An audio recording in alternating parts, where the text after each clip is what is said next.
I mean, where's your housing? What are you going to do for financial, stability, employment and such? What is your plans going to look like? Okay. Since I've been back this time, my last time I would before I came home, I had gone to school. I went to college to JCTC to get my welding certifications. So now I've Mhm. got my certifications finally, and I'm a certified welder, and I have I have lots of good work experience, like in portals. I've filled out a resume. I don't know if they scan it in comms or not, but I have resume experience in filling out that, and I have them ready. I've researched jobs in the area. My parents, or my mom, actually, my dad's dead, but my mom and my wife live together. They have a house that I can go to. It's safe. There's no drugs there. There's no drug users there. There's no, um, So you nobody said that around your there. wife, so you said your wife is living with your mother at at the moment. Yes, ma'am. So is that the home you're gonna try to go to? Is your mother's house at first, Yes, ma'am. or Yes, ma'am. okay? So what county is that in? That's in Callaway County. Okay, all right. That's right near Panther. So all right, so and you're legally married, correct? You and Yes, your ma'am. okay. All right. So, because we want to make sure that you're not hanging around with other felons, I don't know if that's been an issue with you or not. Well, It you have has been. to, because that Yeah. could, okay. So you have to watch that. All right. So you're looking at housing at your mother's house. You've got some job prospects. Callaway County, I'm not sure but welding is a pretty good job to get into. And I want to commend you on getting into, and completing that certification in welding. I know that can be difficult, the different methods of welding and such. Okay, so um, we talked about kind of like financial gain, but you don't have any solid employment. But what do you think that you need to be successful? I need a good support system. I need people around me that want my best interests in heart.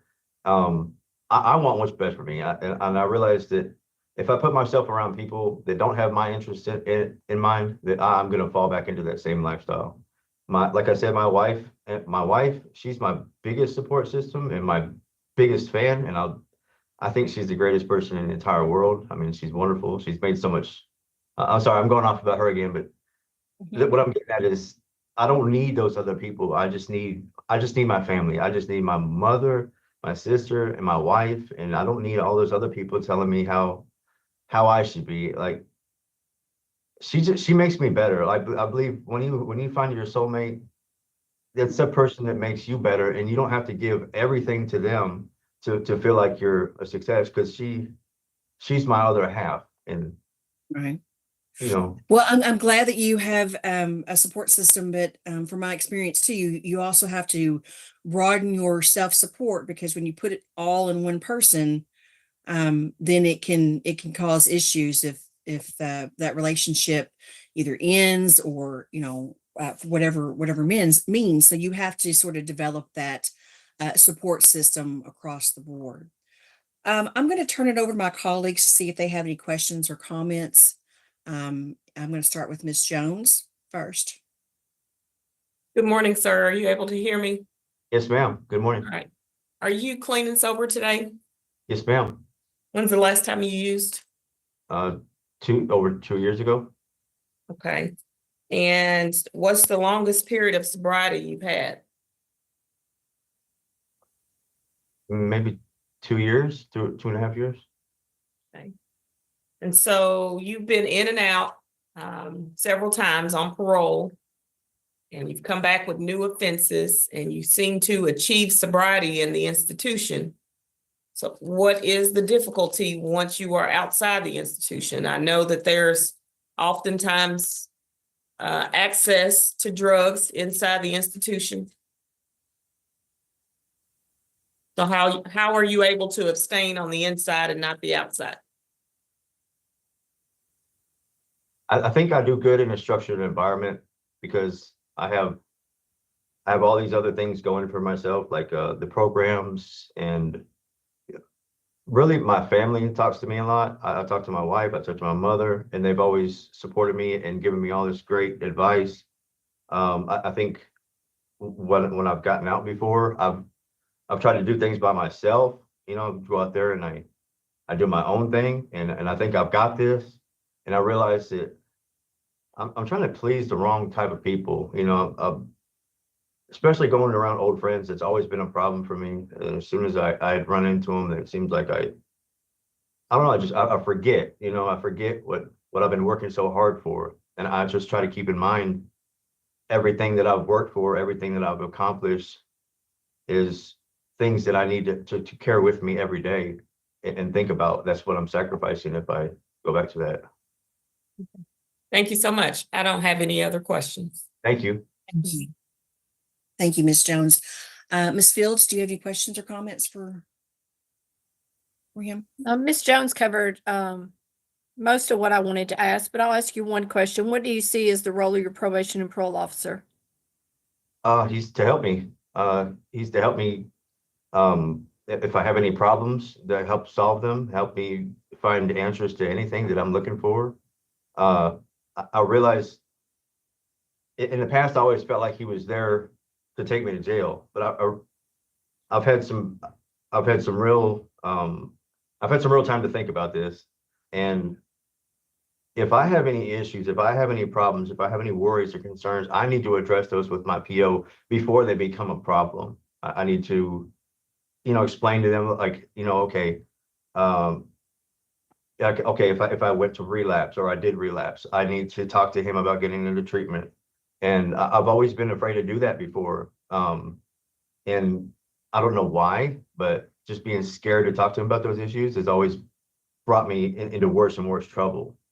So just being able to talk and communicate with him on a daily basis, I think is the most important thing.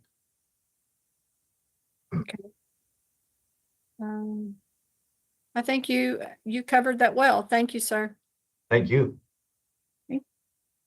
All right, so this is your opportunity to tell us anything that we have missed, or if you wanted to elaborate on, this is your time.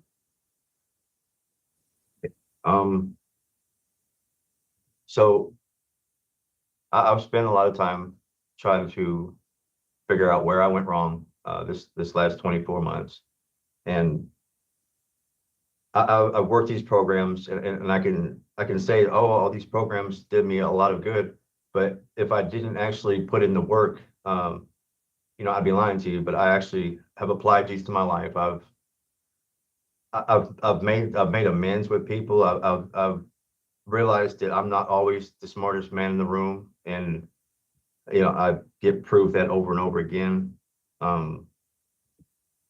It's really hard to say I've got this over and over. Like I'm scared. I'm scared of going back out there, and that's one of my biggest fears. And I was told by somebody else that that's actually a healthy fear. It's a healthy fear, and I'm going to use that in a positive way to stay away from that kind of lifestyle, do something better for myself, do something better for my family. And I'm terrified to go back to that lifestyle. I really am. That's why I'm sorry. I'm just really nervous. I want. No, you're fine. I've worked so hard for this. I just really, really want to go home, and I want a chance to prove that I'm not a failure. I'm going to be a success, and I'm going to prove you guys right. If you give me a chance, I won't let you down. I promise that. All right, so if you will remain where you are, we're going to go off camera. We'll be back momentarily. Okay, thank you. Thank you. Recording stopped.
Recording in progress. We're back on camera with Apollo Tomei 201576. Can you still see and hear me okay? Yes, ma'am. Okay. We, after our discussion, we have decided to reinstate your parole. And I want to go over a couple of things. Of course, your parole officer will have other conditions as well, but of course, no use of alcohol. You must complete any programs deemed necessary by Division of Probation and Parole. So if they have you do another program, that's going to be the same as it coming from the parole board. We do want you to seek a substance abuse evaluation and follow any treatment recommendations. So if there's another program that you need to do and take care of that, so that's what's recommended, then you need to follow that as well. Okay. Yes, ma'am. All right. Good luck to you, sir. Thank you. Thank you, Good guys. luck, sir. Thank I you. won't let you down, I promise. All right. If you'll send in the next person, that'd be great. Recording stopped. Next word.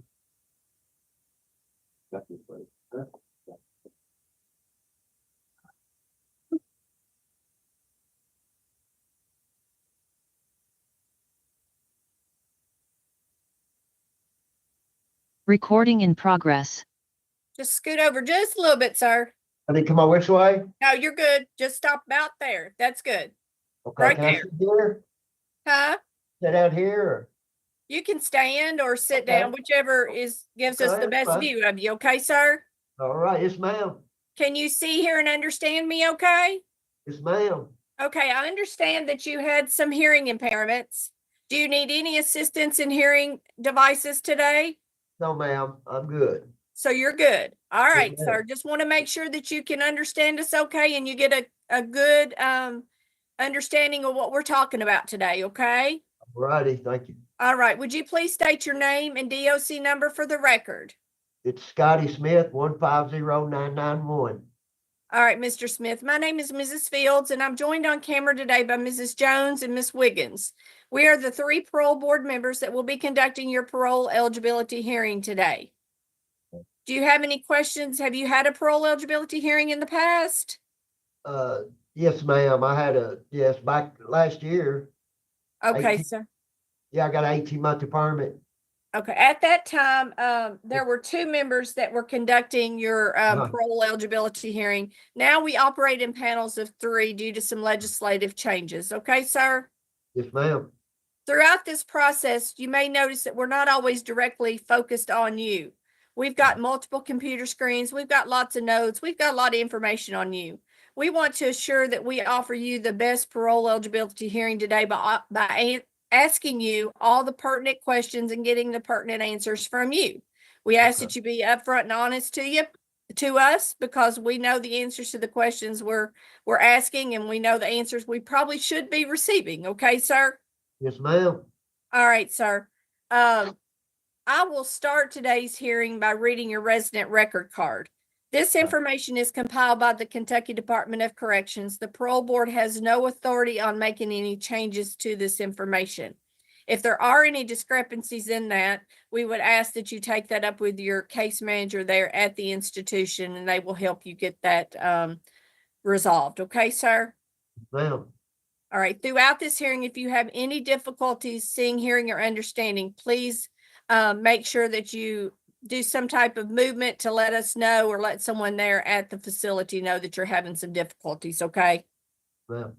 All right, sir. So I'm going to start by reading your resident record card. I have Scotty Smith, DOC number 150991. I have that you are community custody there at Bluegrass Career Development. You're 54 years of age. Your parole eligibility is May of 2025. You are serving a 45-year sentence for the following convictions: manufacturing methamphetamine, first offense, criminal facilitation; manufacturing methamphetamine, first offense, criminal facilitation; possession of a controlled substance, first degree, first offense, drug unspecified; manufacturing methamphetamine, first offense, criminal facilitation; possession of a controlled substance, first degree, first offense, drug unspecified; manufacturing methamphetamine, first offense, another manufacturing methamphetamine, first offense. I do not show that you have any good time loss, and I do not show that you have any holds or detainers. I do show that you have been given 3 privileges of parole in the past. One was from 2002 to 2004 for 821 days. Another from June of 2008 to September of 2014, and you were out 2,278 days. And most recently, you were November the 3rd of 2017 to August the 29th of 2023, and you were out 2,175 days. Does all that information sound correct, sir? Yes, ma'am. All right, sir. Let's talk first, before we go into your offenses, let's talk about what happens when you're on parole that causes you to come back into custody. I think this time you came back into custody due to a new charge, correct? You were arrested. No, ma'am, that's absconded. You absconded, but Yes, didn't you ma'am. get a new charge that you were charged with in August? You got arrested? Oh, yes, at Walmart, it was a misdemeanor. Yes. charge? Yeah. Yeah, so they arrested you and that's what brought you Uh, into custody, but you yes, do ma'am, have yes. the absconding, and you were absconded for quite a long time. Yes, ma'am. So you were not reporting to your probation and parole officer? That's correct. Yes, ma'am. What was the reason that you were not reporting to your probation and parole officer? Well, there's a lot of things that plays in a factor there. It's mainly I notice when I get out, I'm on psych meds, and it seems like when I quit taking my psych meds and keeping my doctor's appointments and all that, and I start missing my meetings and all that, then that's where it starts at. And then I start drinking, and then if I would stay on my meds, but I get taken them, and I realize later, or I think that I don't need them no more until I quit taking them, and that's when it starts, because they had me on some pretty serious meds out there. Okay. Just So one thing why do led you to get to where another. you think that you don't need your meds? I think after a while that they don't help me Okay. until I quit taking them and I get off of them. That's when stuff starts. It seems like that's where it starts at, and I was going to meetings and all that. I seen a psych doctor and I was doing good. And when I quit taking them, that's when I don't understand why I quit going. And I hate going to the doctor and all that, but I realized that I'm going to be on psych. I'll have to be on psych meds all my life because I got some bad mental problems. That's going to be a major key to your success. Yes, ma'am.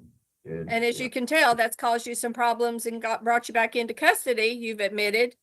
Yes, ma'am. So do you contribute a lot of your criminal activity to your mental health? Yes, ma'am.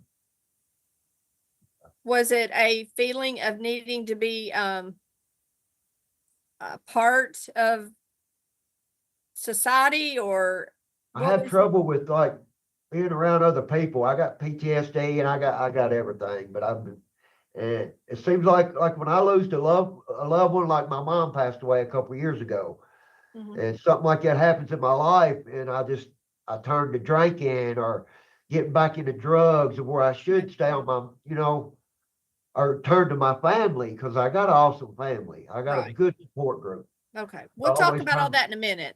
Okay. Okay. So Yes, ma'am. let's go back and let's talk about your charges that at Walmart you were theft by unlawful taking. What was you taking at Walmart that time that you most recently that you got charged in 23? Were you trying to obtain some items for manufacturing meth? No, ma'am. No, ma'am. No? No, Okay. it's like food, stuff like that. Yes. Okay.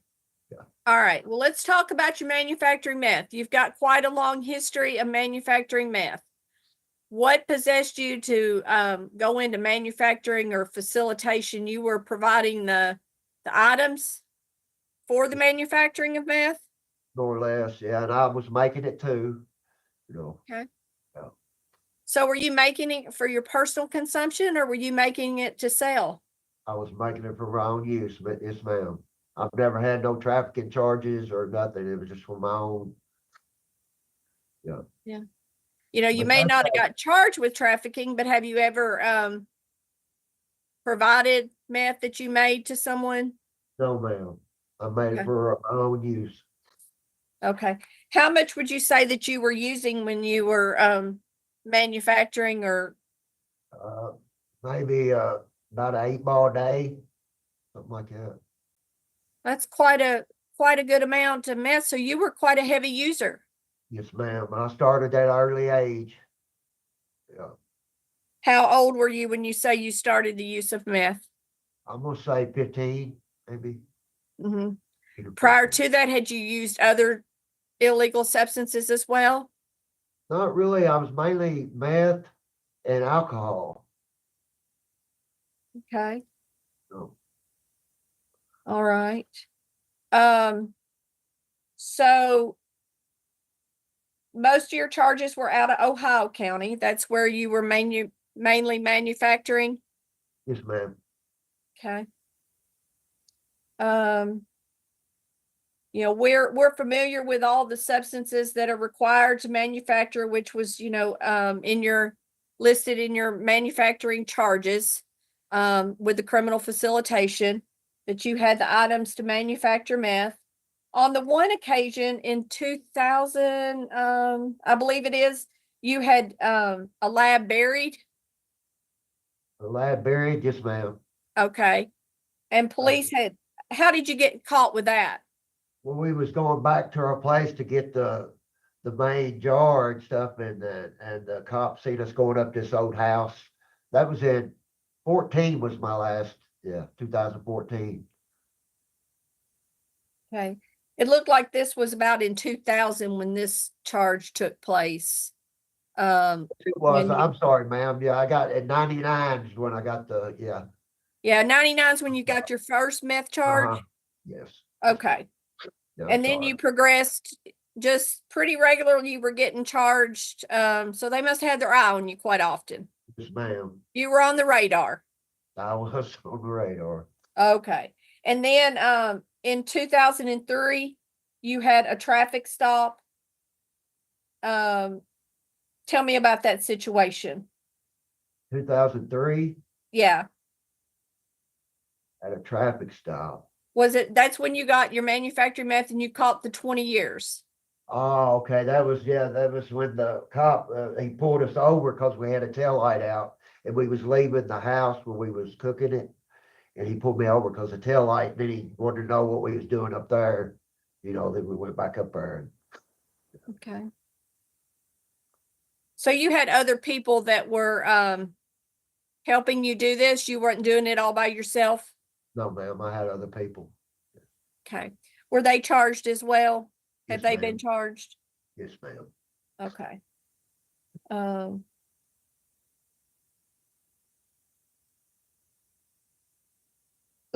And then in 2011, you caught another manufacturing meth charge. And that's when you had generator, you had all the items necessary. Yes, ma'am. Tell me about that situation. They caught me and a couple of my buddies. We was cooking into his garage. And they'd come out the road and they was looking for somebody else, but they smelt that. So they come in and that's when they caught us in. All right, sir. So why should we believe that you would not return to manufacturing meth if you were given the privilege of parole? That was 2011 was my last run-in with the manufacturer meth. Mhm. Them days are definitely over for the man. I ain't done that since 2011. Cause you get a second manufacturing charge now, it's a life sentence. It's a class A. And I don't want to die with it. I'm 55 years old. I got kids out there and stuff, and I'm getting ready to be a granddad, and I don't want to die in prison. And I know this is my last chance. I'm running out of time, and I'm just done with that kind of life. I'm way too old to be doing it. Right. Well, you know, while you were on supervision, you caught a new charge. You wasn't reporting to your probation and parole officer as you were supposed to. your failure to cooperate, which is part of not reporting. So, why would this time be any different? Well, the 18-month deferment I got, I've been sitting here and I've been thinking about it, and I'm losing loved ones. And I have a problem keeping a job is one of my issues too. If I could get a good job, you know, that would keep me busy and keep me. I've been working on my GED hard so I could get a good job, you know, to have something to keep my mind busy, and I'll do my groups and do all that. And I went to a SAP program back in the Phoenix program back in 2017, Okay. but I didn't use my tools. If I would have used my tools, my coping skills, you know. We'll talk a little bit more about your program in just a minute. Your past criminal history, you had an assault charge back in 97. Do you remember what the situation surrounding that charge? Oh, ma'am, I don't remember ever getting a assault charge. Yeah, it was back in 97 in Ohio County. So you don't remember much about that? No, ma'am. Okay. You know, that was prior to you having your first manufacturing charge. I've never known I had assault charge. Okay. All right. And then you had a operating motor vehicle. Third offense, you were under the influence in Daviess County back in 91. Yes, ma'am. Okay. And then you had a burglary charge that was amended to criminal trespassing. Yes, ma'am. Why were you breaking into things? Well, I broke in this woman's house, and I was once again, it was because of the drugs, and I was drunk, and I passed out on her couch. I thought I was somewhere else. I remember when that happened. That was back in 91. Mhm. Yeah. Yeah. Okay. It was no All violence. right. Then that brings us pretty much to your current offenses. You have a flagrant non-support in 19 in Ohio County. Yes, Do you? ma'am. Okay. I went to court over that, and they Uh-huh. give me 5 years probation on that too. Yes, I don't they know if did. it's showing up. Okay. I Mm-hmm. didn't know see that. So Yeah. And then that brings us to the charges that we talked about that brought you back, that you were arrested for, that you know, brought you into custody. And then you were charged with your absconding and that as well. All right, sir. So while you've been incarcerated, what programs have you done that you believe are beneficial to you? I've done portals, and I took that when I first got here. And the reason I took that because it kind of prefers to my GED also. I mean, Yeah, congratulations on getting that. There was a letter of support about your GED and how hard you worked toward that. yes, and I was so it's hard. It's changed. I Yes. haven't been in school in 40 years or over. So yeah, So congratulations on that. thank you. But So have you done any other program? no, ma'am, I done I got 3 months in a class, but other than the portals. Okay. Why have you not participated in any other programming? Well, I was working hard on the GED when I got here, and then I got portals first, and I done the GED, and I just studied so hard, focused on my GED, that I think they got untangled relationship here. They got that one, and that didn't really pertain to me in no way, but my GED was my main focus on the. Understand, but I still believe some of those other programs might have helped you understand some of your criminal activity and your criminal mindset. Do you agree? Yes, ma'am, but I think the other one is untangled relationships, the only other one they have. Do Yeah. they have SAP at that facility? No, ma'am. No, they don't have SAP there? Okay. And then you refused the MRT program in June of 24. Are you familiar with why you refused that program? I think I was at Bell County, and like a couple of days later, they sent me here. Okay. All right, sir.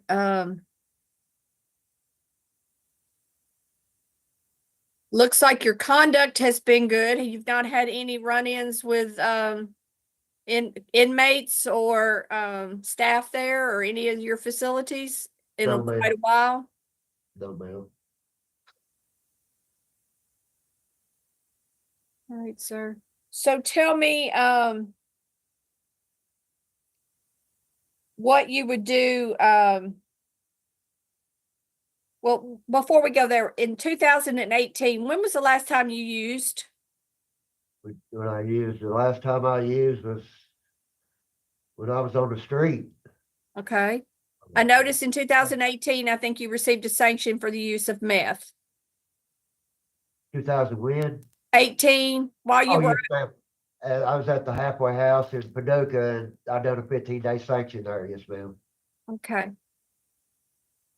So, how long have you been clean and sober? I've been clean and sober since probably 18 months or more than that. Just on like I said, I was drinking a lot out there, but I've not done no meth since 2018 or 19. Okay, I was drinking pretty heavy. okay. Right.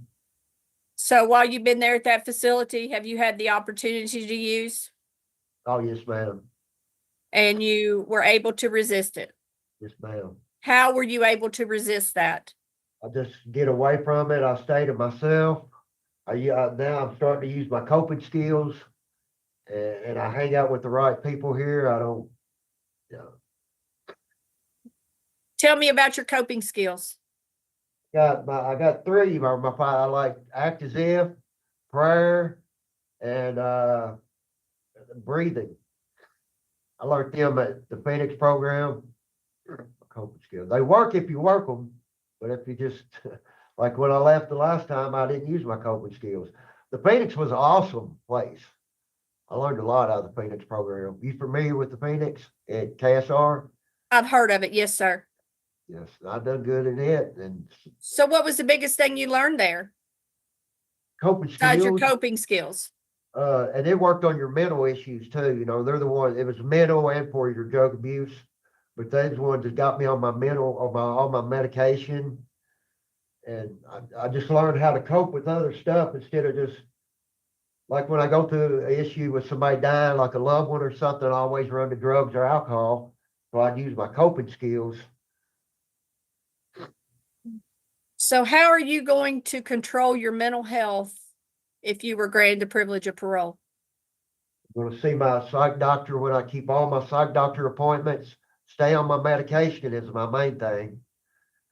And just, because go through groups. We had group therapy and all that, and do all my therapy groups and all that. All right, sir. So what would you work at if you were granted the privilege of parole? Where would you live? What would you work at? I noticed that you had been a brick mason prior. Yes, ma'am. Then my dad passed away and he kind of shut down the business. So, and as of right now, I would go to work at in Owensboro at a factory. I got a job there. It's a packaging limited, and I would stay at a sober living there in Owensboro. Okay. So you're not going to go back to Ohio County where your stomping ma'am. grounds were in your No, ma'am. playground for criminal Right. activity. Yeah, no, ma'am. Not going back there. Okay. You know, and it's still close to, it's like 25 miles from there, so I could still, see my family and stuff. So, Mm-hmm. Your family can come to you as well. So, um, all right. So what type of support system do you have? I got an awesome sister and a brother-in-law. He's a preacher. And I got 4 nephews and nieces, and they're all awesome. I got the best family that anybody could ask for. So I don't know why I keep turning, like when I have issues, I should turn to my family because I grew up in a good family. My mom and dad stayed together the whole time. But like mom and dad's passed away, but now I got my sister, my brother-in-law, and them. They're great people. Okay. That sounds good. So you've got a job planned out. You've got a Okay. place to live planned. Ma'am, You've got plans for your mental health. ma'am. What's your plan for your sobriety? is to go to groups. We got it there in Orangeboro. It's got a lot of group meetings and stuff. They got churches you can go to. And being in the sober living, they have meetings there also, you know. And Okay. I believe the sober living would really help me more than anything. Do you have a facility identified and have you made contact with them? It's yes, ma'am. It's on Allen Street in Orangeboro, Kentucky. It's called Hope Haven. Okay. And they have agreed to accept you? Yes, ma'am. Okay. All right, sir. So this time around, what would you see the role of your probation and parole officer being besides running from them? It would be to keep all my parole officer appointments, see all that, do whatever she tells me to do, and all that. Okay, sir. I think you have answered all of my questions and I greatly appreciate your cooperation. I'm going to ask my colleagues if they have additional questions for you. Okay, sir? Okay, thank you. Ms. Jones? I do have a few questions. Mr. Smith, how are you? I'm fine. How you? I'm okay. Mr. Smith, I struggle with giving fourth and fifth and sixth opportunities of parole.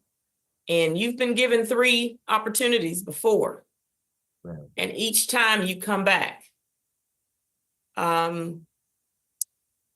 Help me understand why the board needs to give you a 4th opportunity of parole today. Like I said, I've gotten older. I'm realizing now all the stuff I'm missing out on out there. My kids growed up. I've missed out on that. My mom and dad's passed away. It's just all that stuff I'm missing out on. I can never get back. I'm 55 years old. And I don't know how much more time the Lord's got for me on this earth, but what he has have, I want to spend it with my kids. I'm getting ready to be a granddad. And I know this would be my last chance. I don't want to die in one of these places. And that's what's been leading with me. So all of your previous offenses of which you're serving on are meth related, correct? Yes, ma'am. Either manufacturing or using and possessing meth. When you were given the opportunity of parole, you were out for quite some time. Were you serving time somewhere else? No, ma'am. Okay. I was on the run pretty much. Okay. So did you go on the run immediately after you were released? No, it was probably like 4 or 5 months, something like that. Okay. And you were using meth during that time No, ma'am. or other drugs? What were you doing during that time? Alcohol. Alcohol. Okay. Yes, ma'am.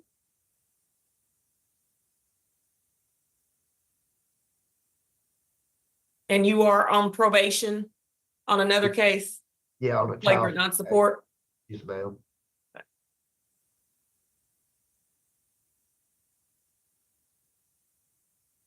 All right, that's all the questions that I have for you, sir. Thank you.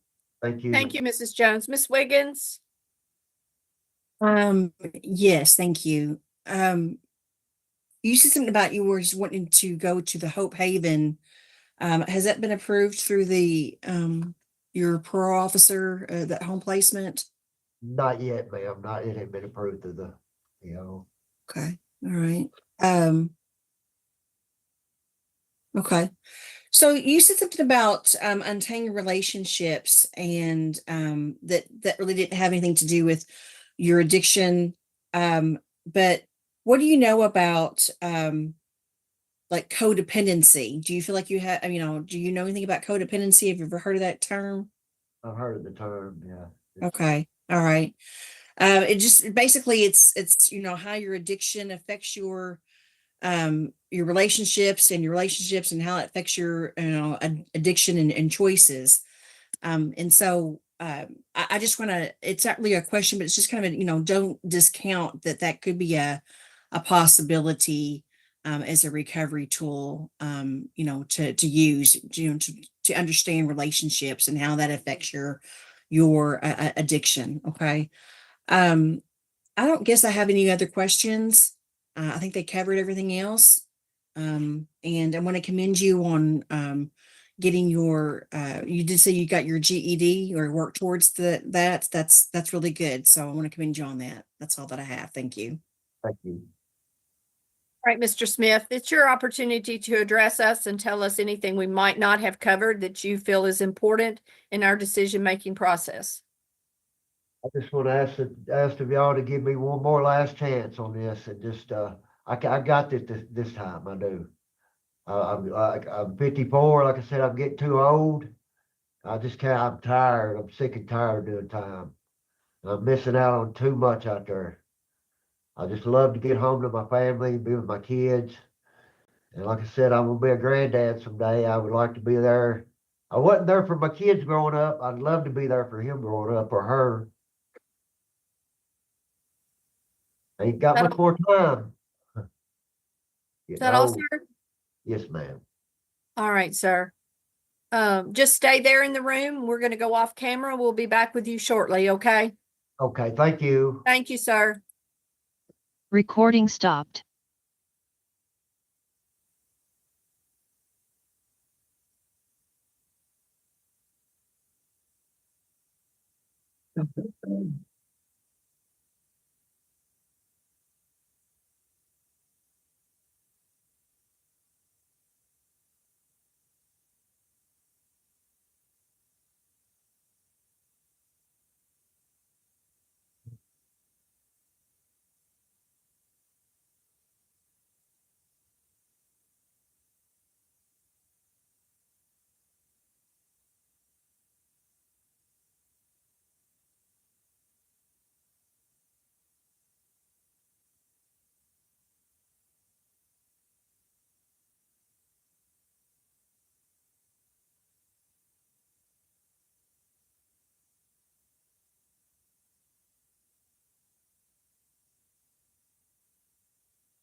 Recording in progress. All right, sir. Can you still see, hear, and understand me okay? Yes, ma'am. All right, we are back on record with Scotty Smith, DOC number 150991. Mr. Smith, based off the seriousness, prior felonies, prior misdemeanors, history of drugs and alcohol, history of assaultive behavior, and violation of parole, it is our recommendation that you be deferred today for 12 months. We want you to complete SAP, sir. We feel like that would be very beneficial to you and follow any recommendations for programming by the Kentucky Department of Corrections. Okay, sir? Okay, there ain't no way of doing SAP on the street, IOP. They don't. Sir, this is the recommendation of the parole board, okay? All righty. Thank All right. you. Thank you, sir. Take care. Good luck to you. Recording stopped.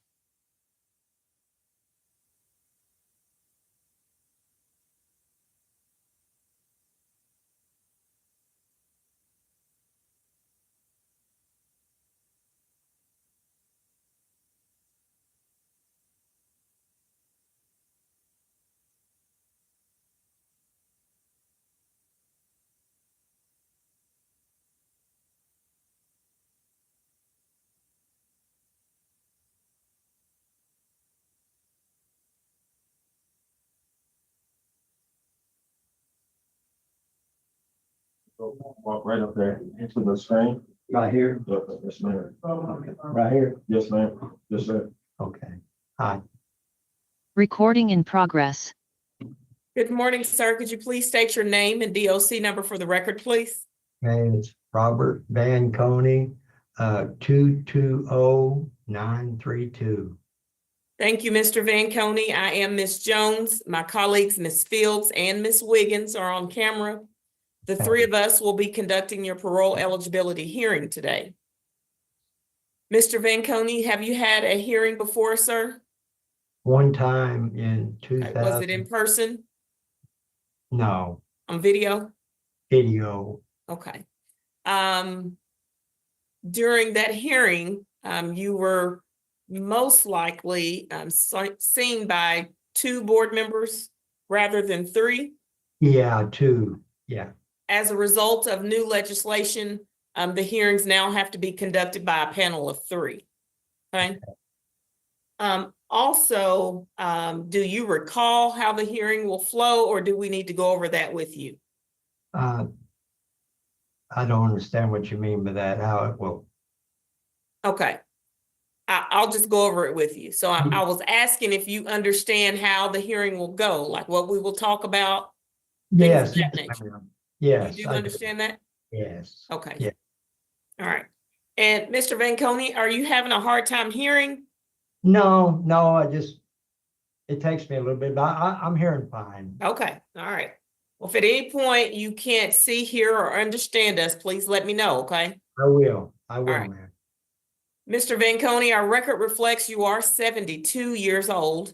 You're there at the Bluegrass Career Development Center. Community custody. You are eligible for parole in May. You are currently serving an 18-year sentence for manufacturing methamphetamine first offense. You've served approximately 4 years and 5 months. You have 5 years, 4 months remaining. No good time loss. You had 1 prior opportunity of parole. You were out for just about 6 years, and you've been back since April of last year with no detainers.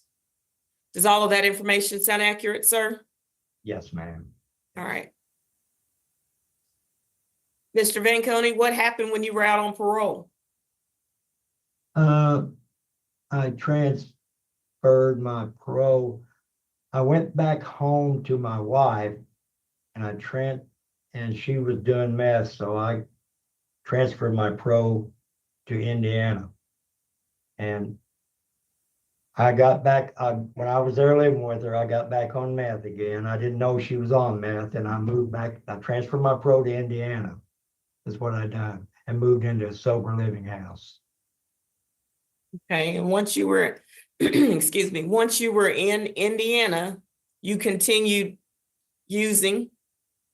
Yes, I did, ma'am. I couldn't Okay. shake it. And you absconded? I absconded, yes, ma'am. Okay, how long were you gone? 2 years, I think. Okay, and you picked up a new felony? What I done, yes, ma'am. In 2021, they pulled me over and I did have a pipe in my car. And I went to, in Perry County, Indiana, went to jail for, I think, a year on it. I got out, moved back in with my kids and lived with them since 21. I've been sober and clean since 2021 for the first time in my life. How long have you been back in the custody of Department of Corrections? A year. Right. Year, ma'am.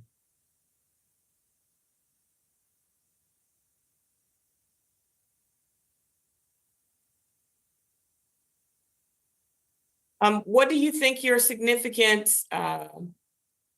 sort of barrier to your success is? My barrier to my success is moving in with well, it's a sad thing to say my wife died. I ain't blaming it on her, but I moved back in with my kids after I got out of jail in 2022 and lived with them to the end of 2020, to the end of 2022. Then they wanted me, my wife got brain cancer and they wanted me to go back home and take care of her. And it's the best thing that ever happened to me because I've actually got a good, solid relationship with my kids and my daughters and my stepkids, something I've never had in 25 years. I've got good support from them now. And my plan is, if I make parole, to sell my house and move back in with them. They want me to. Your children live in Indiana or Kentucky? They live in Indiana, Okay, but I'll have to transfer again if I do, you know. But that's what that is our plan. And I wouldn't they give me the opportunity to take care of her, and I didn't even tell my kids I'd be absconded. I didn't, you know.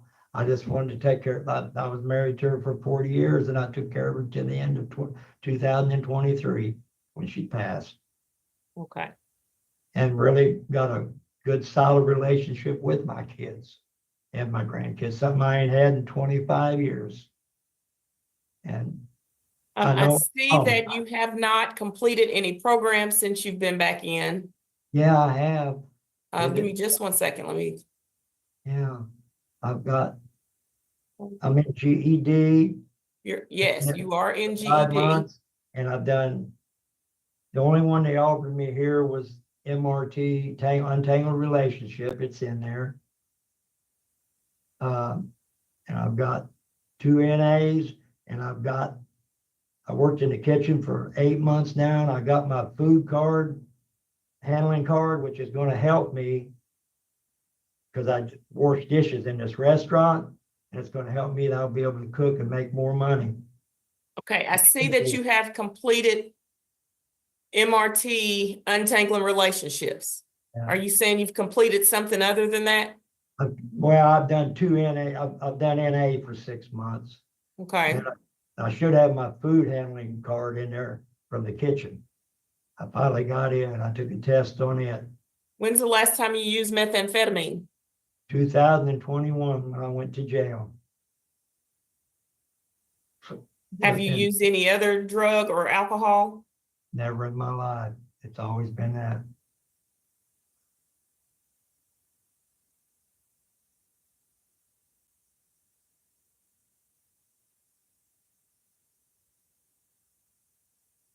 Do you believe you're ready for another opportunity of parole? I believe so.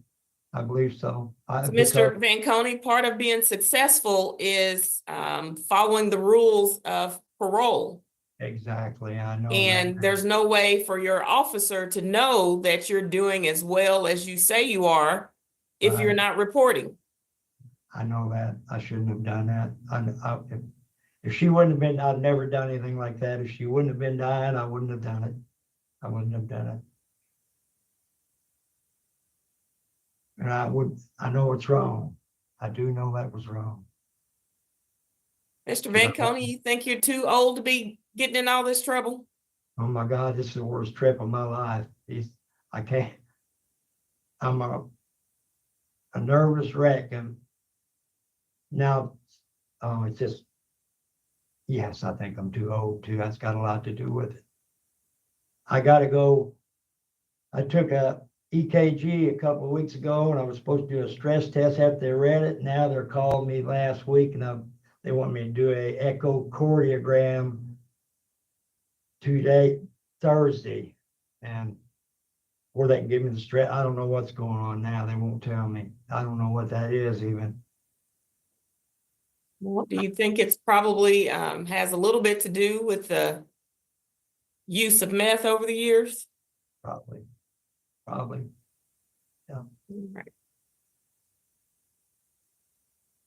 I don't see that you have submitted a home placement plan, but you said it is your intent to go live with your children in Indiana? I'm gonna roll out to my house. I own a house and clean it out. My wife died and I was working on it when she did. Is that here in Kentucky? Yes, it's in Kentucky. Okay. The address should be in there. I probed out there once, 3980. And I'm gonna sell my house and move back. And then go to Indiana? Yeah, they're gonna help me clean it out and everything. All right, and where is that house? What part of Kentucky is that in? It would be Hallsville, Kentucky. Okay. Do you And need now, the how do you address? plan to support yourself? I've got Social Security. Okay. Okay. All right, sir, I don't have any other questions for you. I'm gonna see if my colleagues do. Ms. Fields, do you have questions or comments for Mr. Vanconi? Just have one question, Mr. Vanconi. How much meth were you using at a time? Not a you- lot, not a lot. Active user? Active, I was using it every day after I got back on it. Yeah. Not a lot, but a little. Yeah, every day. Like a gram, a half a gram, No, nothing like that. nothing like that? Nothing like that, but I was using. Okay. It And don't you're matter how using much it every I use. day? I was using it every day, yeah. Were you using anything else? Alcohol, marijuana, No, nothing ma'am. else? I don't drink, smoke, or do anything like that. Okay. Sir, what is your meth use taught you? Do what, ma'am? I didn't What have hear you learned from your meth use? I'm just, I know I'm getting too old. I got a family now and that's supporting me, and I'm done. I can't do this no more. I can't do this Okay. no more. All right. All right, sir. Thank you very much. Appreciate you. Thank you. Ms. Wiggins, do you have any questions or comments for Mr. Vanconi? Yes, you said that you had your food service handling card. I do see that, and I also do see some letters of support for you that I wanted to put on there for the record. That's all that I have. Thank you. Mr. Vanconi, the board is going to go off camera to deliberate about your case. Is there anything else you wish to share with us before we do so? Good. And can I sit down, please? You can, yes. All right, sir, keep your seat. We'll be back with you in just a moment. Recording stopped.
Recording in progress.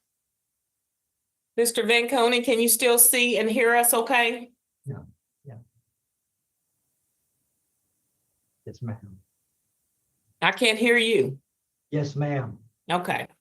All right, Mr. Vanconi, the board has deliberated. Okay. It is the decision of this board to grant you the opportunity of parole. So we are going to reinstate your parole, okay? Thank you. During your parole period, you are to complete any program deemed necessary by the Division of Probation and Parole, Okay. okay? Thank- And you are to get a substance abuse evaluation in the community.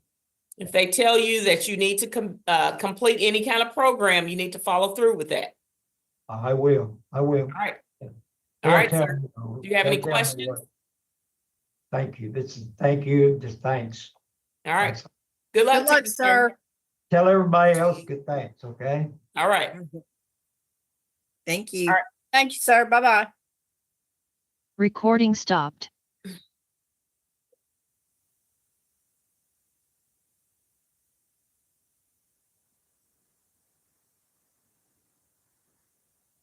Yes, ma'am.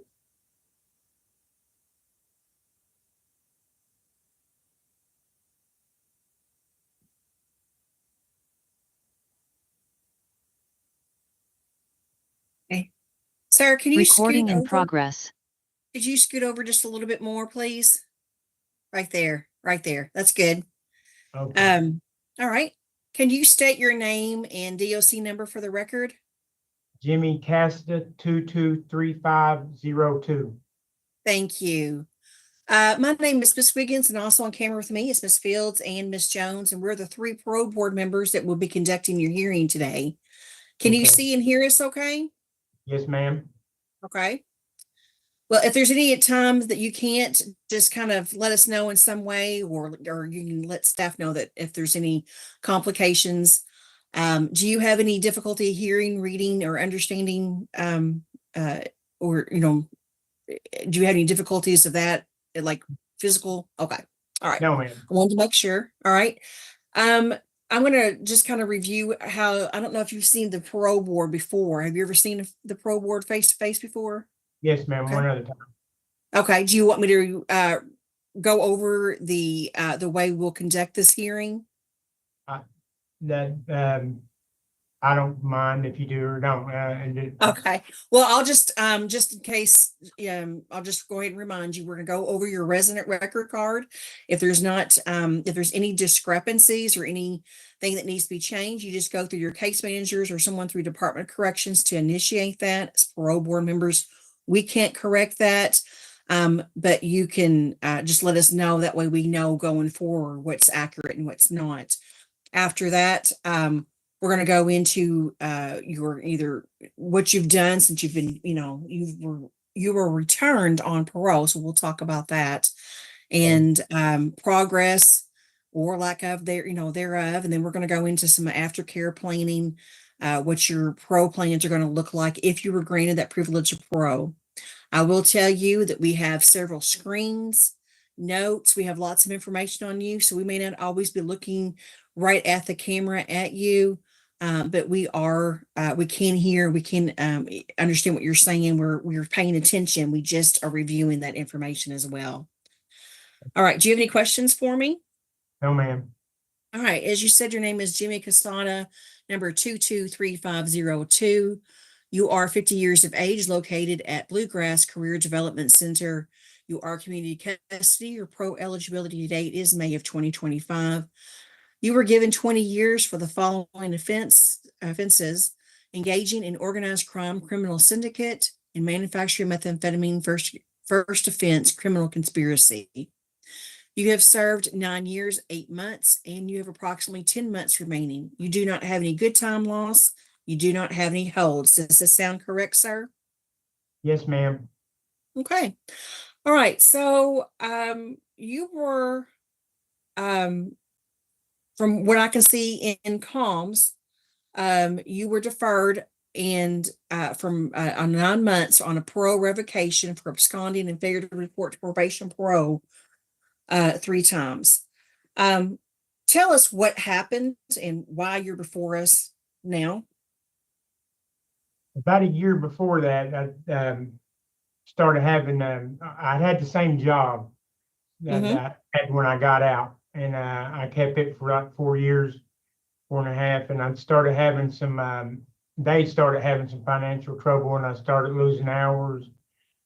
And I started getting less hours and I started making less money. And I let my insurance lapse on my car.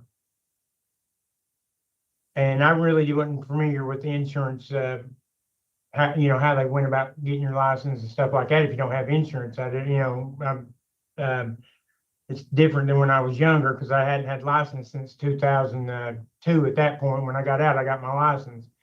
But anyway, so they took my license, and after I got to no insurance, then I got pulled over going to work for no license, and things just started snowballing on me really bad. So I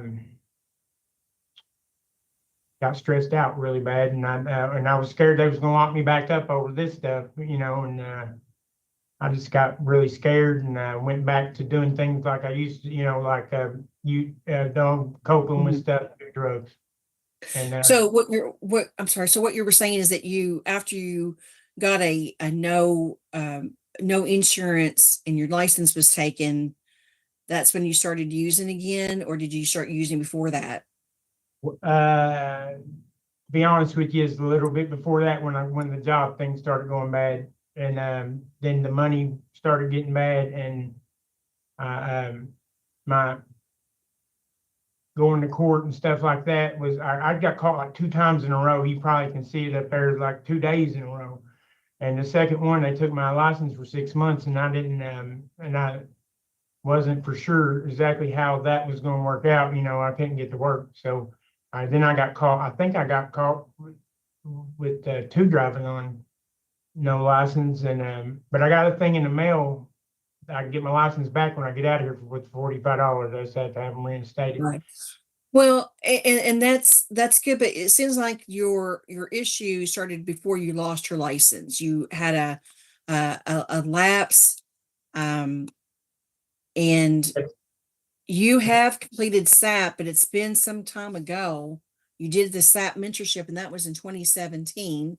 Like I said, that's been some time ago. So it sounds like you just, you didn't use your tools to keep you in recovery. Yes. And it started before. So it really wasn't the license issue. It was a relapse Yeah. in progress. Okay.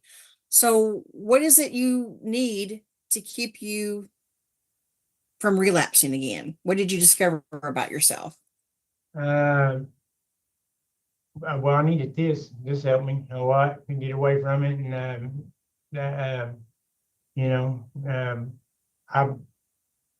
need to start going to AA again and stuff like that. I've moved out of that Yeah. town.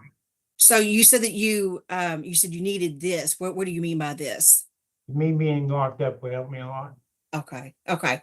So what have you done since you've been locked up? I know you were asked to do was it the MRT untangling relationships, or you were asked to complete MRT?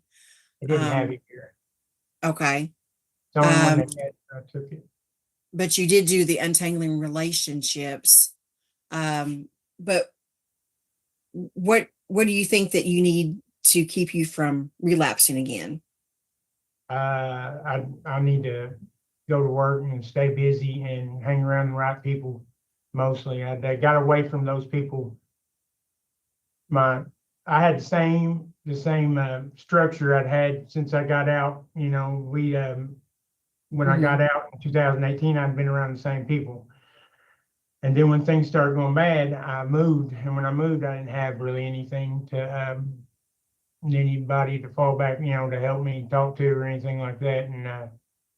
And I just started rolling downhill. It was snowball slowly, like nothing happened fast. Wasn't like I just went, it just a little more, a little worse, every day Right. seemed. So yeah, your relapse skills weren't in place, and so or weren't using them. No. All right, so it sounds maybe like you might need to take that again. It's been a while. You did take the MRT Tango Relationships. What did you learn from that class? Did you learn anything about codependency Codependency. relationships? Yeah, Okay. mostly codependent. There's different kinds, and you think they are. Like I just thought that really just my kind of codependency, where I'd find people to like, I'd search out certain kind of people to be around, and really there's different kinds of codependency, and like they look for us too. It's like it's weird, like how people seek each other and stuff like that, and then you find yourself in relationships where nobody will tell you you're doing anything wrong because they're afraid of losing you, and they're the biggest thing in their life is they're just scared you leave, or you're scared they'll leave. There's no nobody's going to make try to How do help. you think some of this is looking back on this? Where do you see some of your relationships that may have contributed to relapse? My children and the girlfriend I'd had at the time. Yeah. Okay. All right. And my children were getting in trouble as well. They're 23 and 25 at the time. And I was just doing the same thing my dad did for me, just taking up for me, saying, and instead of, what I should have been doing was trying to get them in somewhere and get them help, I would defend them, just and I had never been on that side of it before. I'd been locked up for 48 months. I went in, they were, 14, and I got out, and they were young women, and they were dating guys like me. Okay. So what's the longest sobriety period you've had in your lifetime? 6 years. 6 years. Okay. A little more When's the than last that. time? It Okay. was, I don't What- count like I don't count Suboxone. That right there, if you count Suboxone, about 8 years. Okay.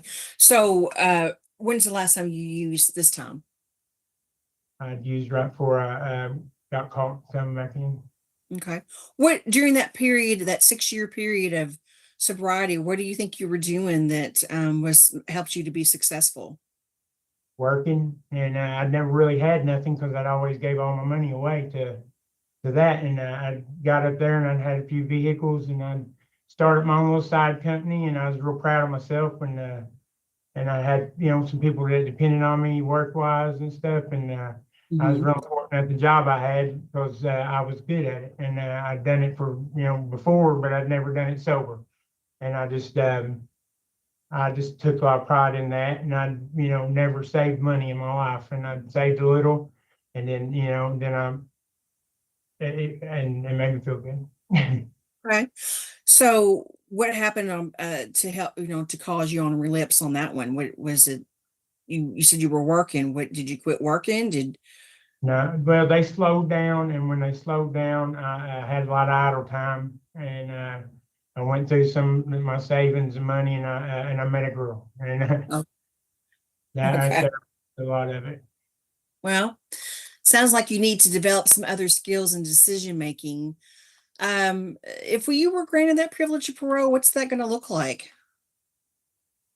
Well, I'm going back to work at the same place, so. And where's that at? It's in Gallatin County, LeGrand Fence Contractors. Gallatin County? Gallatin County, yeah. Okay. So your original charges was in Pulaski. How Yeah. far is that? Okay. That's So about 2.5 hours. what kind of work is that? Fencing, building fence. Fencing. Yeah. Okay. All right. And housing, what about housing? I'll be living there with my boss until same thing I did when I got out last time. I went to work. I went to live with him, and then I got my own place. Took me about a month. Okay. What are some things that you think you're going to need to do differently to be successful?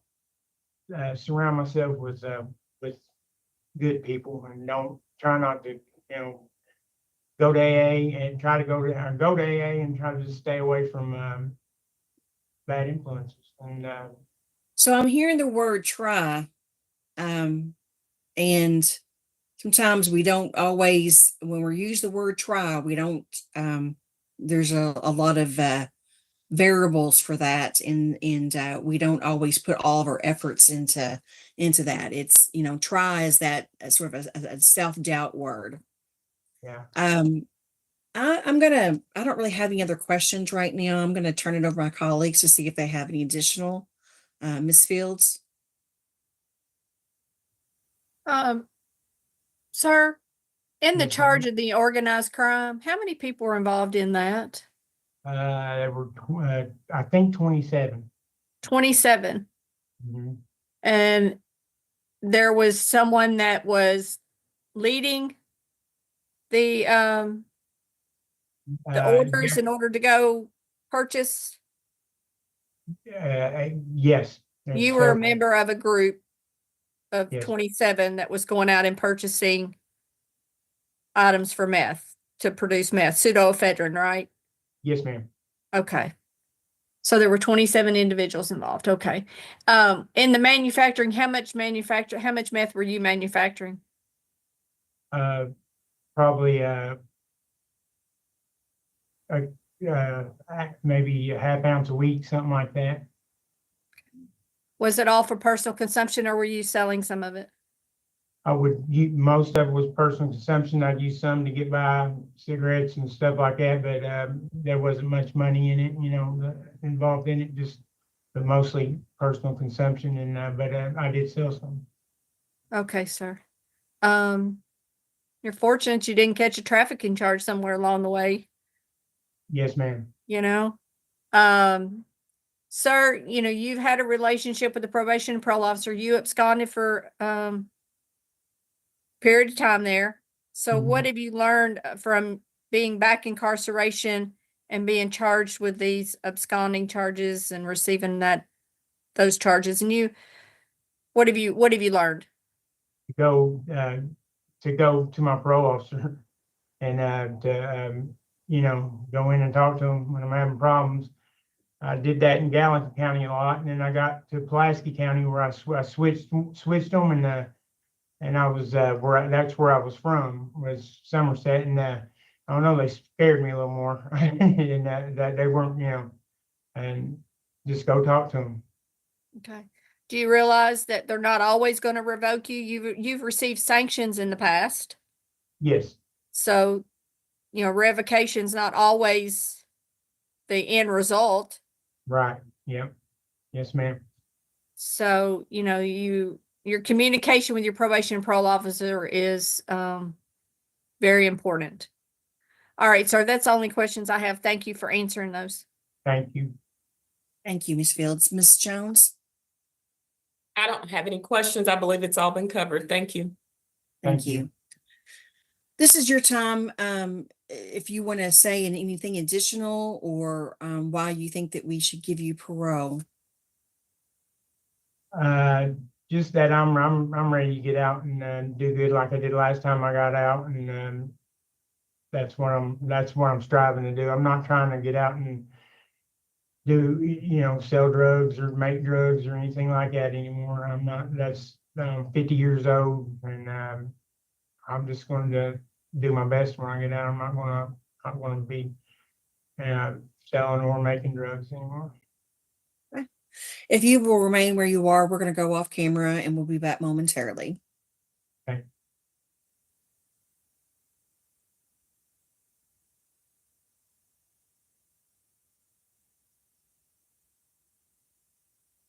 Recording stopped.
Hello, hello. Hey, what's up? How are you guys doing today? Let me see right here.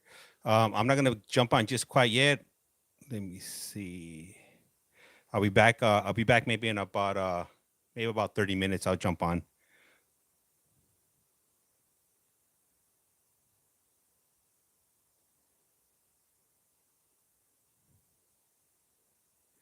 See, make sure I got the microphone.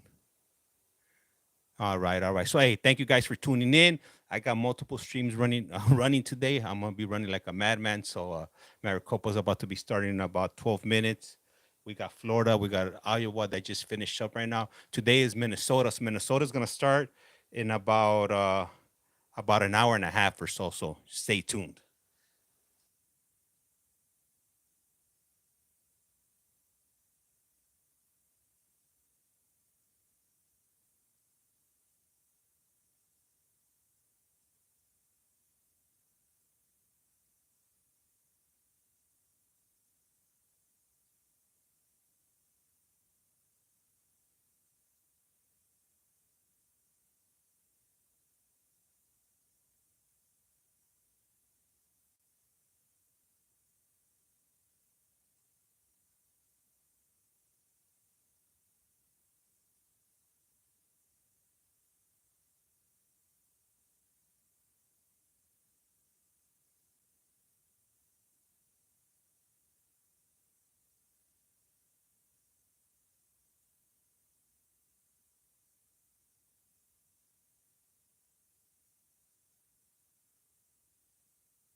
Recording in progress. We're back on camera with Jimmy Casada. Can you still see and hear me okay, sir? Yes, ma'am. All right. After our deliberation, we have decided to reinstate your parole. Let me go over a couple of conditions with you. No use of alcohol. Must complete programs deemed necessary by the Division of Probation and Parole. So if there's another program out there that they think that is would be a good thing for you, you need to follow that. And we want you to seek a substance abuse evaluation in the community and follow any of those treatment recommendations. Okay, this concludes your hearing today. We want to wish you good luck, sir. Yes, ma'am. Thank you all very much for your Thank time. you. You need me to get somebody or get them? Yes, please. If you could get the next person, that would be great. I think that's all, everybody, but That's everybody for here. Who's the last person? Okay. Just send in the. Recording email, stopped. Please. Okay.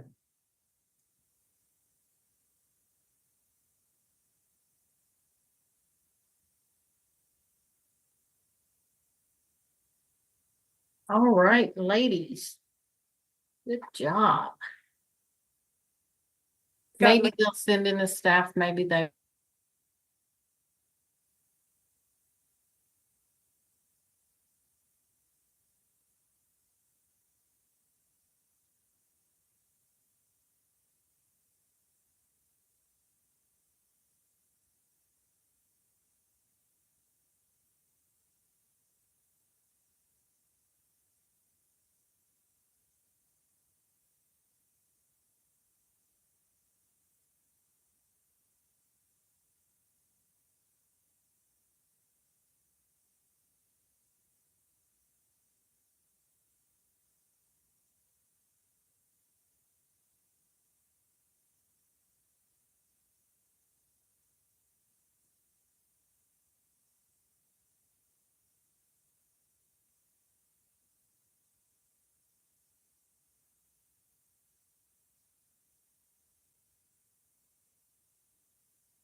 All right, I'm back. I am back. Hey, have they said it? Have they said my name by any chance? Have they said anything? I haven't kept up on whatever's going on over here. Let me see here. Let me see the chat. See what's going on the chat. Let me see. Who do we have in here? See, what's up, Amanda? What up, Snag On? We got K and M. What up, buddy? Let me see. He needs to be on the MAT program. I think that would help him. And Nara, you sure are busy, man. I'm running all over the place. I got multiple streams going on. How many streams do I got going on right now? Sheesh, I don't even know. I don't think so, if you will. That's right. Let me see. You've been bouncing back and forth from the lives. Have you came on yet with the verdict? Have they? Oh, I'm not sure. I wasn't here, so I wish I could help you with that. But I am gonna be on this stream as long as they continue it. Then I'll go ahead and I'll be participating in this stream for the next few hours or so. If it keeps on going, I'm not sure what the schedule's looking like, but I guess we'll figure it out. Let me see here, and I also gotta turn on the other chat here, if you will. I'll turn on my camera in a moment or two. See here, vertical. And Ostrich, if you're still here, I'm back. Appreciate the support. And I gotta turn my light on because I'm a little bit on the dark side. And I see nobody's on that stream. All right. Let me see here. Window capture, camera, right there.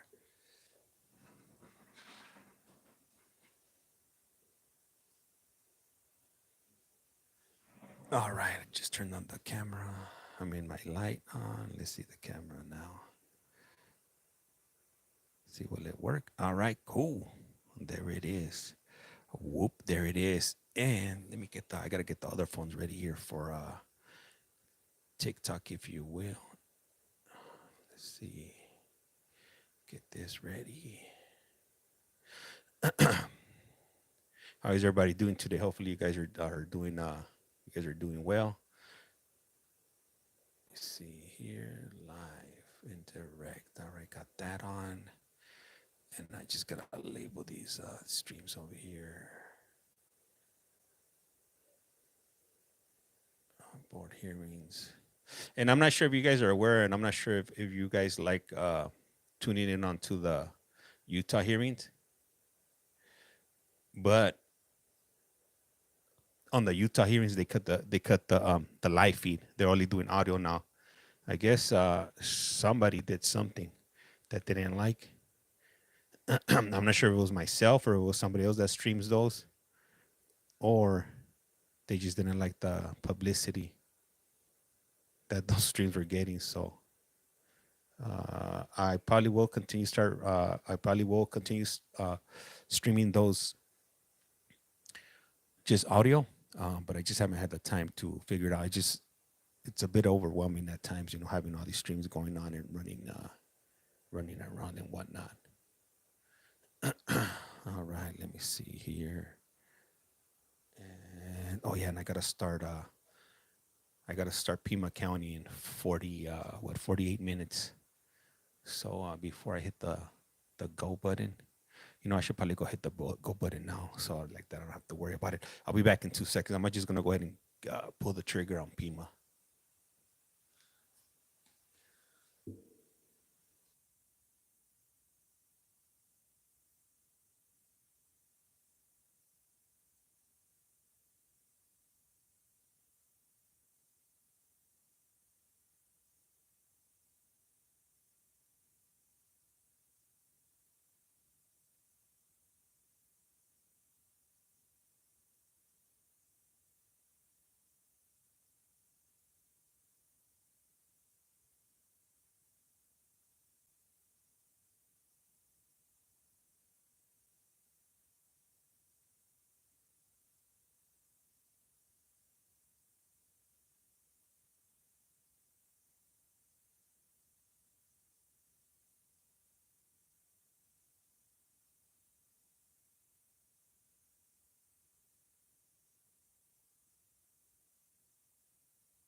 Can you adjust your camera so we can see all of your face?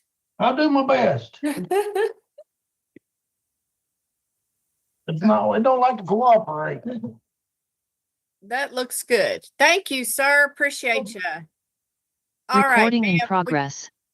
Ma'am, would you please state your name and DOC number for the record?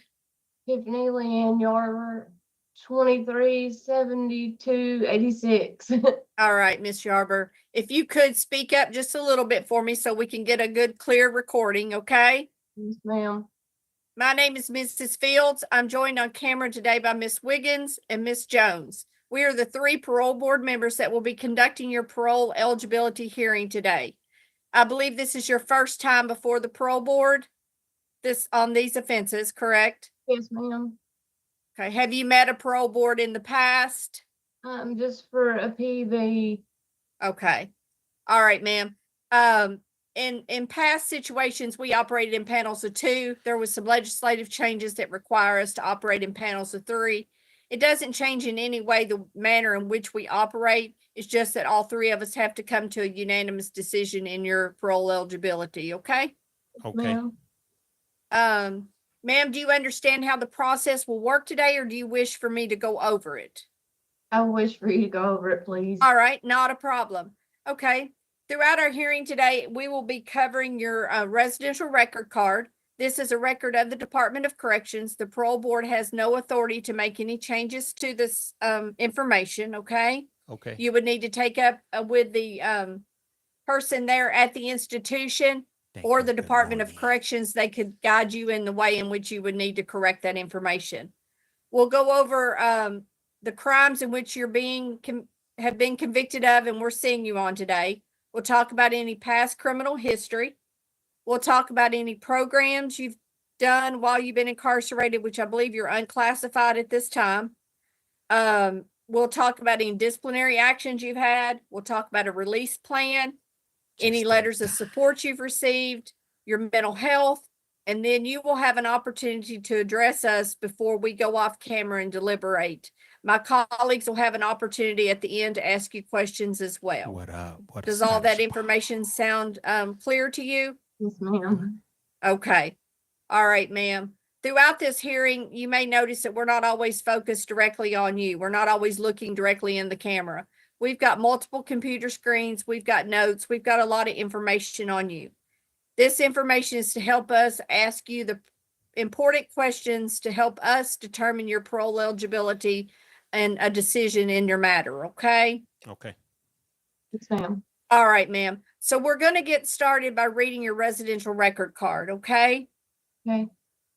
I have Tiffany L. Yarber, DOC number 237286.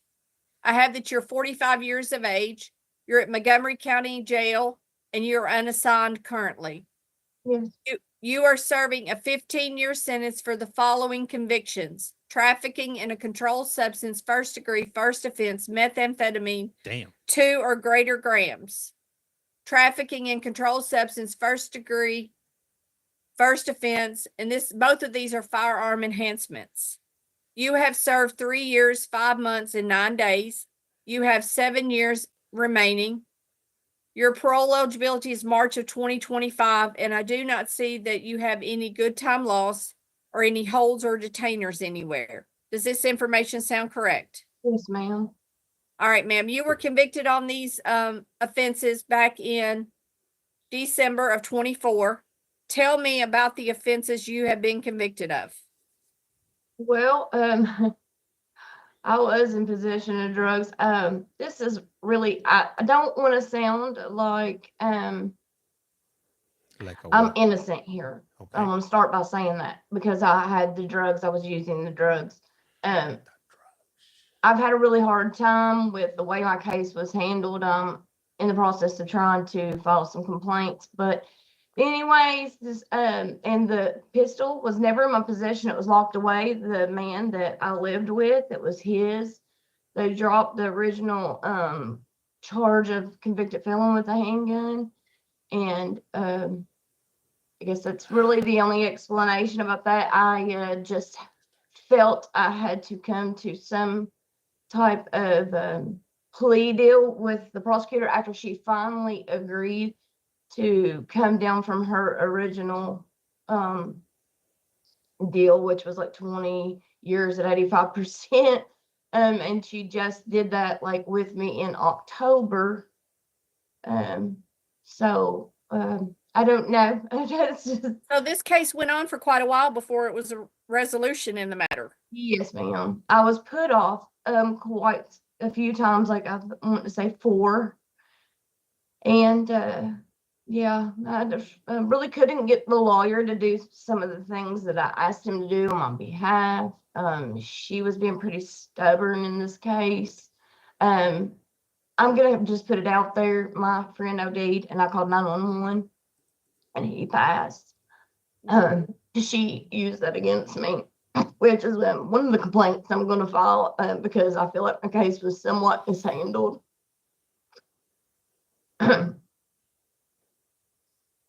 That's pretty much all that I can say. I am an addict, and I did have drugs, and I was using those drugs. What up, Amanda? All right. Was that Anthony Martin that was deceased? Yeah. Okay. And he was found at your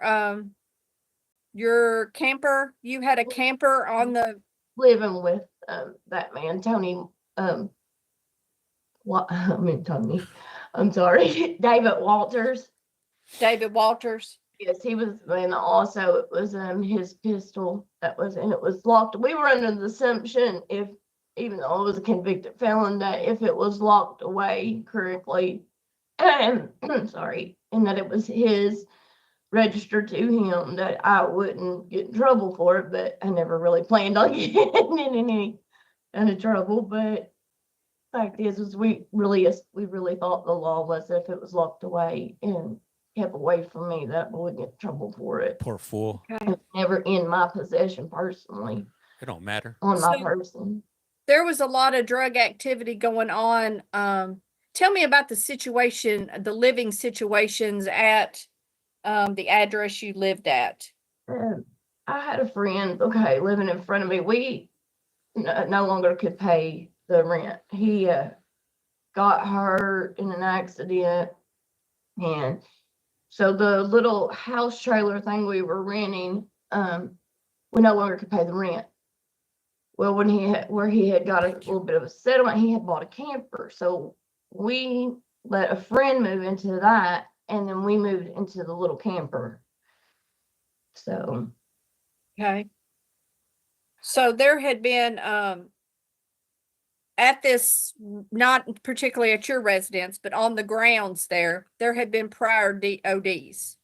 now I don't know that to be a fact that in that area, Okay. those people, I think so, but I don't think it was necessarily in that house in that area. Okay. Hillary Martin. Yes, ma'am. Okay. What was her relation to you? That was my friend. That We're was your friend. childhood friends, off and on our whole lives, used together. I mean, to be honest. Okay. Thank you for the gift. So, Thank you for how the did share. you get into well, you were charged with the trafficking of meth. How much meth did you have? And how much were you trafficking Oh. in, or were you? 0.0 grams, and I had one of those bowl things that you smoke it out of beside the bed. Shit up, pipa, if Okay. you will. So I had items proving I was Go using Broncos. the drugs that I had. Okay. And they did a search warrant and searched your camper? Well, after I gave him the drugs, he and we never had this conversation. We never had the conversation he says we had, that I told him where the pistol was and that I had the key and didn't know where it was. But anyways, he went straight back in there and got that. So I'm assuming someone maybe told him that it was in there. How they knew, I don't know. Maybe someone that knew David. I don't know. But anyway, where was I going with that? I don't remember where I was going with that. I'm So sorry. you cooperated with the search warrant? Yes, he asked me, was there any anything that might kill him in there? And I said, yes, if you don't do it. There is. So I willingly gave them what drugs that I had so that they didn't have to, like, you know, go through stuff and, you know. Okay, and you had some heroin and drug paraphernalia as well. Well, it came to find out it was fentanyl. It was fentanyl. Yes, and I had several containers of needles, which is not, you know, stated in that, because I went to, I'm also an IV user, and I went to a needle exchange. So those are there as well. Of course, they're not written in the I gotta start it back up. search warrant or. Okay. So where this took place in Montgomery County? Yes, ma'am, in Jeffersonville, Kentucky, and that's in Montgomery County. ma'am. Okay. So how long had you been using meth and trafficking in it? It really was never my thing, but I kind of started using it more, I would say, within the 3 years prior to getting caught or getting in trouble. Okay. I had, Go ahead. A consistent use of it, I guess, is, you know, heavily, however you want to put it. And before that, I had tried it, you know, and done it a few times here and there, but I was consistently doing it probably 3 years before I got in trouble. Okay. So the area in which you were living, there was quite a bit of drug activity going on. Yes, ma'am.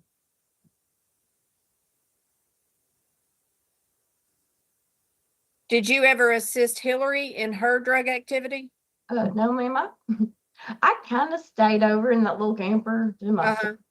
Really would do the drugs. Actually, it was the biggest weight I had ever been because I would do drugs and sleep, And I know that's weird on meth, but it was kind of I was, you know, one was overriding the other, I guess, you know, most of the time. So I just liked to pretty much keep to myself in the little camper, and I like to make jewelry and do art. And so I kind of, that's how that went.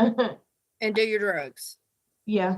And I mean, we communicated with each other and would see each other on occasions because it was a close proximity, but really I pretty much just stayed over there in that little camper, you know, to myself. David was there as well. She's probably nervous. Okay. I laugh when I'm nervous, so All I right. could relate. So, who was the person that OD'd at your place? His name was Tony Martin. And honestly, we weren't running around buddies. He knew Hillary, I guess, most of their life. I knew who he was and who his parents were and things of that matter, but I really didn't start associating with him until I started living in that camper behind her. And I guess my little goddaughter had came over and she ran around with him. And so that's how I got introduced to him. But we still were friendly enough that me and David would like let him sleep in his car if he needed to, or then when he sold his car, he wanted to spend the night with us that night.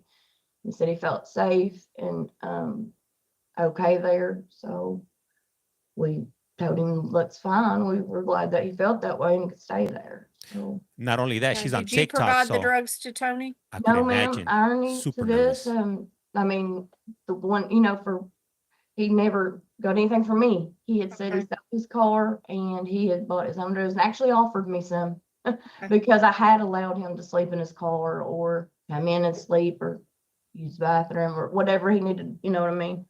Okay. So, All right. Nah, she don't know. So the firearm enhancement came Ay, ay, about ay. because you had the weapon there locked in the lockbox. yes, ma'am. Well, it was like a leather purse, but Okay. it was specifically made Thank for you. the pistol. And it was, Okay. And all right. So my colleagues may have If additional you questions will. related to these offenses. We're going to move on and talk Thank you. about your criminal history. yes, ma'am. It looks like let me get my screen up here. There it is. You had in public intoxication charges prior, prescription controlled substance not in the original container. Does all those sound correct? Yes, that was when I was very young. It was in my early 20s. Okay. 2009, you had a trafficking in controlled substance opiates out of Clark County. Yes, ma'am. What was going on there? I was selling the 30s to make them. It was how I was surviving my habit. Okay.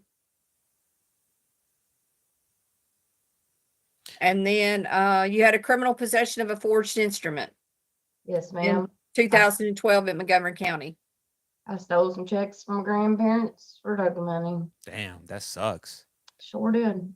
So the majority of your criminal activity has all been drug induced. Yes, ma'am.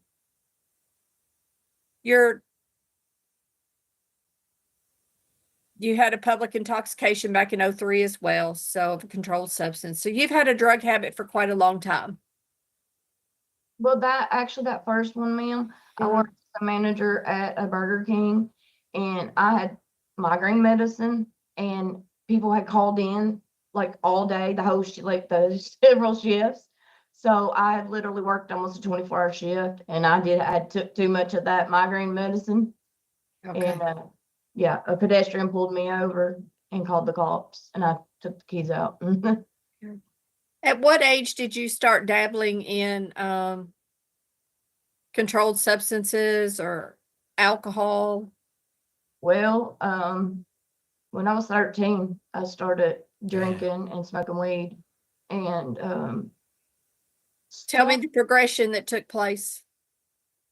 well, I started skipping school, and I ended up my father came and got me, and I had to live with him the last part of school, and I did graduate. And I worked at Burger King for a couple of years, and my father killed himself. Damn. Sorry. And I started drinking heavily for a couple of years, quit that job. This is real right here. And then Real I and got wrong. in an accident somewhere along the line, a vehicle accident, a very bad one, where I broke some ribs and stuff, and the doctors started giving me pain pills. Okay. And for like a whole year, big bottles of them. And well, you can know where that went to. So after the doctor stopped giving them to me, the whole you could go to Ohio and go to these doctors and get pills came about. And then it was you could go to Florida and get pills. And so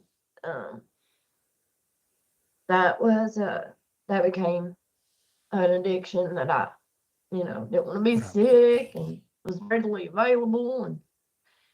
And then, in between these years has been clean time, sobriety time and stuff. And of course, when I started getting in trouble, I've been in rehab and stuff, and really wanted something different for myself. And then somewhere along the line, there was no pills, and then heroin came along. And that's how Tell me about your substance abuse treatment that you have done.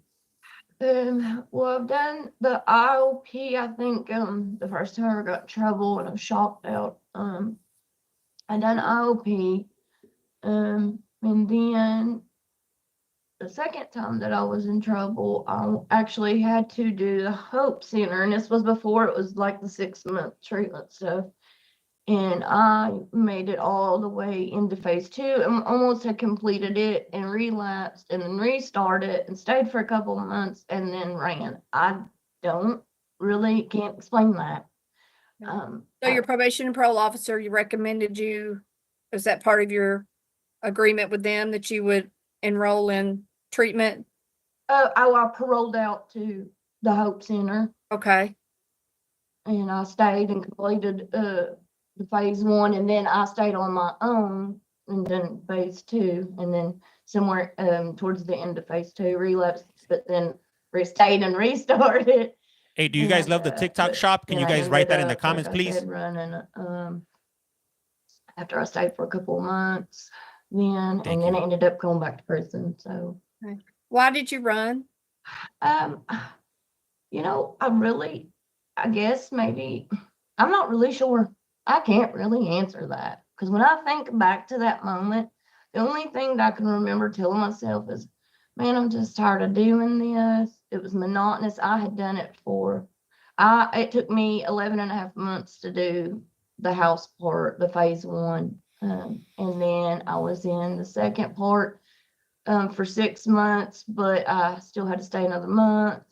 And then I restarted, stayed 2 months, and I don't know, I think I was still too young. I don't know. Unsure about things. It's a hard one. What's the difference in you and today than at the time we've just talked about?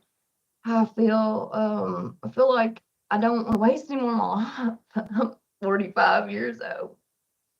I feel like I've sleptwalked most of my life away. I want to be a help, you know. I don't know. I feel like God saved me for greater things, and it's time. And the drug thing it stopped being fun when I was in my early 20s, and when it became more like a job. So the drugs became a job for you? I mean, pretty much, you know, you always have to, it's all on your mind. You got to constantly have money for it. And it's just more like it consumes your whole day, does. You've been given different opportunities of supervision. I mean, you've been on MRS, you've been on shock probation, you've been paroled. You know, why would this time be, who's the Tiffany that would be on parole today? The more mature one, the one that's ready. Ready to live the rest of my life. I wouldn't say that I'm the type of person who wouldn't kill herself, but I was killing myself. I want to be the one that can come back to this jail and teach classes and help the people get to the point of just being ready and being done. Okay. I do acknowledge that we have received some letters of support. We received a letter from you, as well as other letters of support. You have not had an opportunity to do any programming since you've been back in custody. Just county, like, so they do bring some county classes, you know, nothing, yeah. What programs do they have available there at Montgomery County? Well, there's an art class that comes in here, and the lady from the health department that brings other. Are there any classes that would benefit your sobriety? Three classes start it over. that DOC recognizes, which is anger management, MRT, and tangled relationship. Okay, so that's available there. Yeah. All right. So let's talk about your release plan. If you were granted the privilege of parole, where would you go? What would you do? I noticed you have a home placement approved. Yes, ma'am. Tell me about that environment. It's my mother's house. It's out in the country. That's pretty much on site, but that's a sober place to be. But I honestly was preparing myself and would like to go to SAP somewhere. And I mean, I don't care if it's across Kentucky or if it's in Lexington or whatever. I feel like that might be the way to transition back into society, and plus learn more. You can never learn enough about addiction and, you know, the things we can do to help ourselves, and it will get me connected to people that are trying to do the same thing. And be honest, if I go, you parole me straight to my mother's without no, you just go parole out to your mom's. I'm kind of stuck out there. I don't know anybody that, I know maybe some that came to the jail, but I'm not in no meetings, and all that. And I feel like I really could use the SAP program. So That. do you believe you have a handle on your sobriety? And then I've got two questions here. Do you feel like you have a handle on your sobriety? When was the last time you used? Well, it was the day of arrest. Well, no lie. It was a couple of weeks before I turned myself in. So sometime in December of 2001. Okay. And honestly went out and went out with some friends, went back to my mother's and had used a line of fentanyl and died on her. And she had to call the ambulance and the whole 9 yards, and that was horrific. And I said, I'm not doing this. So I sobered up and turned myself in 2 weeks later because I had found out that there was an indictment warrant out. So Okay. Do you believe you have a handle on your sobriety? I mean, no. I mean, no. I think I need the SAP. I need the. Like, I don't want to just run out the door. Because I mean, I choose not to. I don't want to. When my fee hits payment out there, I think today, the Tiffany I am today is not gonna just run out the door and go get high. But I don't know. That's getting a handle on it. Like, I don't know that. It seems like drugs had quite a control over you. Yes. Now it's your time. You're supposed to have control over those drugs now. Yes, ma'am. All right, ma'am. Okay, I think you've answered all of my questions. I'm going to turn it over to my colleagues. Okay, Miss Wiggins.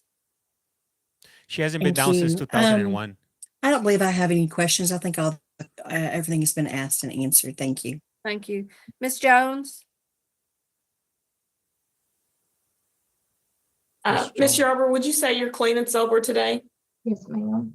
You're not under the influence of any drugs or alcohol today? No, ma'am. Okay. That's all the questions that I have. Thank you. Thank you. Mhm. All right. Miss Yarber, it's your opportunity to tell us anything we might not have covered.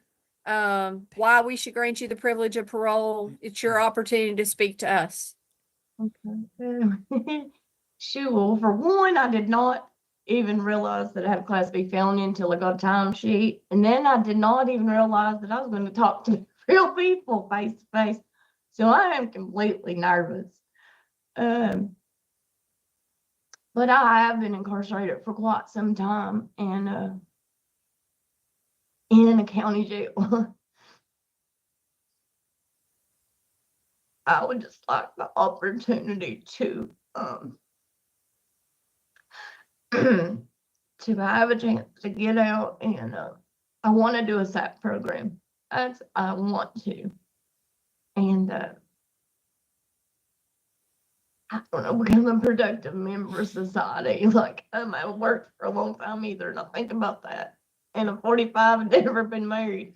Not that I intend on rushing out here and getting married, but I just like to have the opportunity to live again. To actually live my life and not walk around like a zombie.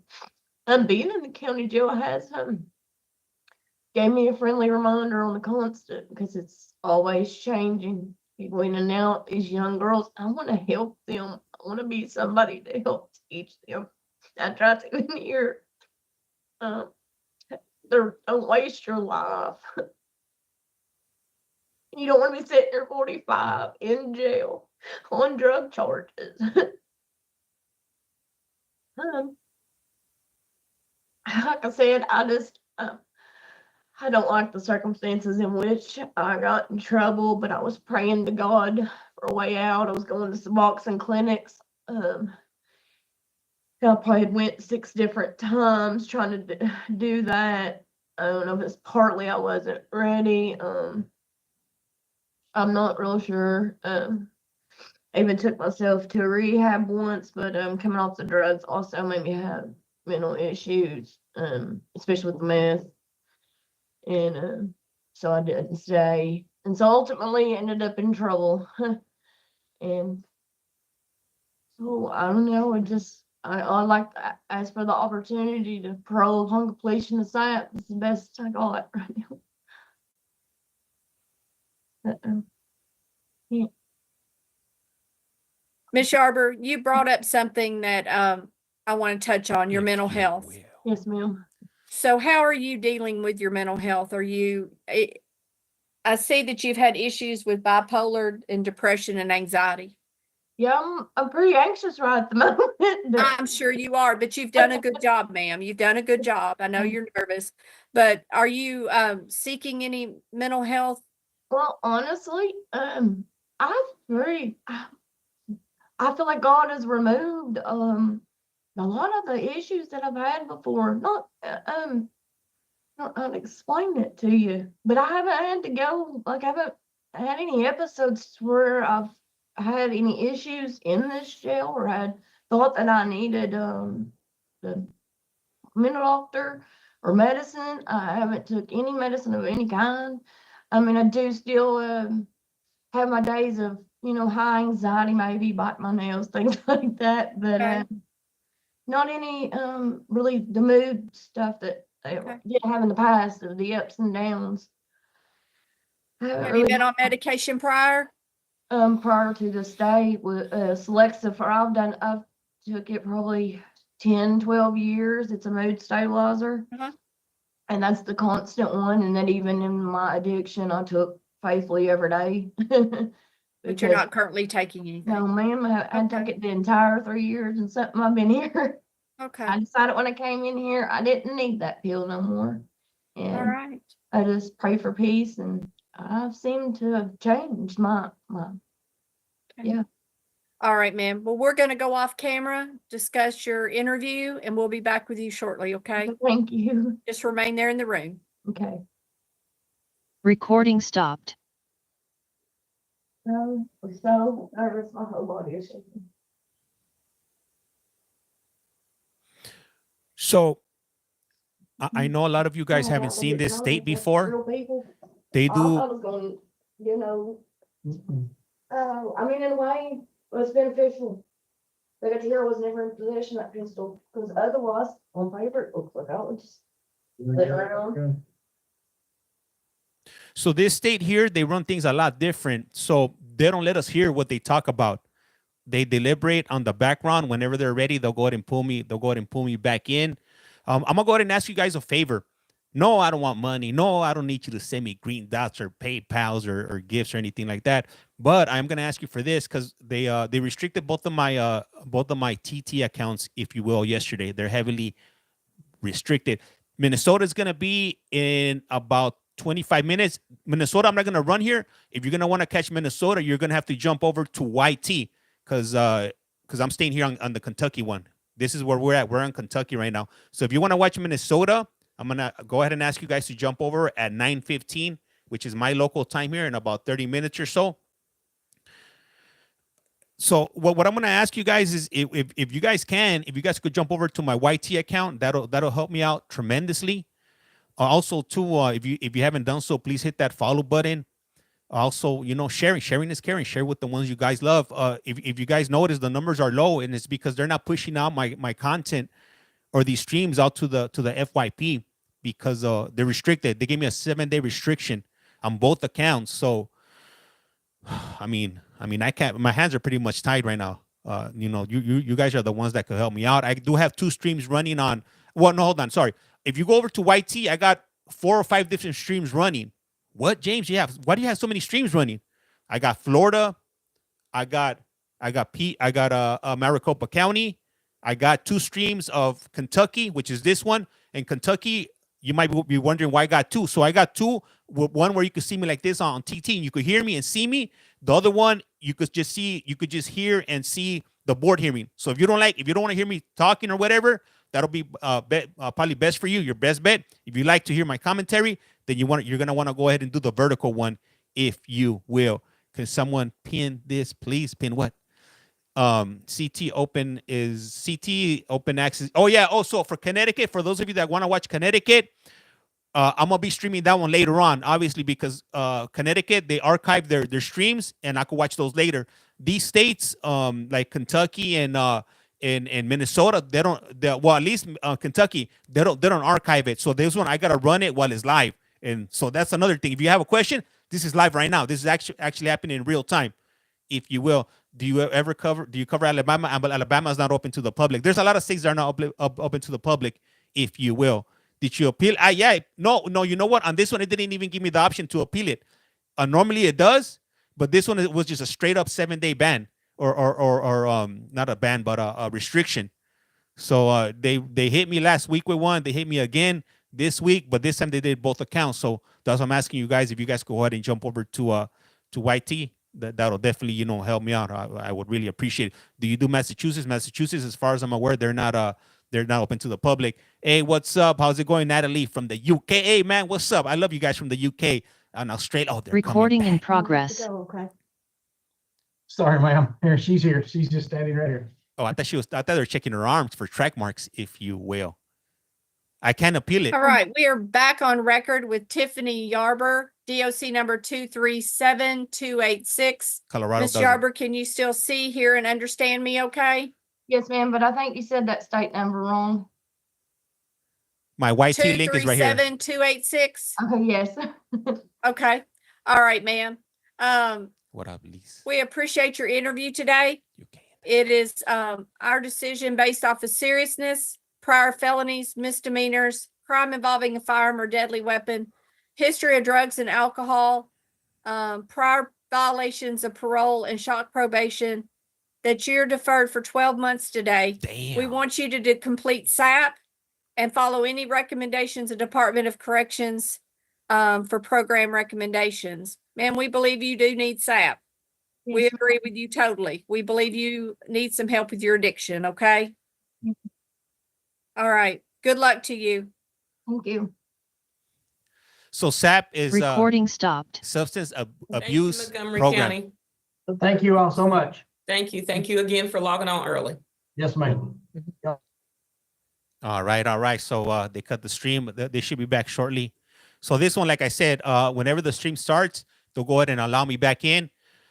So it doesn't run like the other ones. I know some of you guys don't like that, but that's what it is, and I have no choice over it. Just like you guys, we just got to go, roll with the punches, if you will. Have you been able to get into Cali? Cali does not have for access to the public. The only way you could get access to California is if you're a DA, you're incarcerated individual, you're part of the board of parole, or you're one of the victims. Other than that, I've tried to get in, and they won't allow me. They won't allow me. So I definitely tried. You better believe I was trying to get into a California one. Blessings, brother. How have you been? Hey, I've been good. I can't complain. What's up, man? How you been? Let me see. What about Michigan? Michigan, as far as I'm aware, they don't. California is strict. That's right. No, she got deferred, so they're gonna have her come back in 12 months. They want her to take a program called SAP, Substance Abuse Program, and at that time maybe they'll parole her. But we'll see what it is in a year. Did you get Kentucky? This is Kentucky, if you will. Let me see. Let me see here. All right. And Minnesota's going to start in 15 minutes. Like I said, if you want to watch Minnesota, you're going to have to jump over to my YT page. I'm not going to be running that one here. But James, I want Minnesota. Yeah, I know you do. But I want Kentucky, if you will. So if you want Minnesota, you're going to have to go over to YT, if you will. Anyhow, so I want to touch on something, because right now when she was speaking, it was really emotional, what she was going through, and it seemed like she was speaking from the heart. And that's something I can't relate with or can relate to, because I've never participated or partook in substance abuse, if you will. That's something that I avoided as like the plague as a kid. So when she's talking about the things that she's been going through in addiction and whatnot, I can't relate to it. I've seen a lot of it. Growing up, it was around me a lot, but just from seeing what people would go through, I didn't want to go through those things. It puts you in a place where you don't care about anything. You want to put that up your veins, or you want to smoke it. and that's your priority, and you let everything else go. So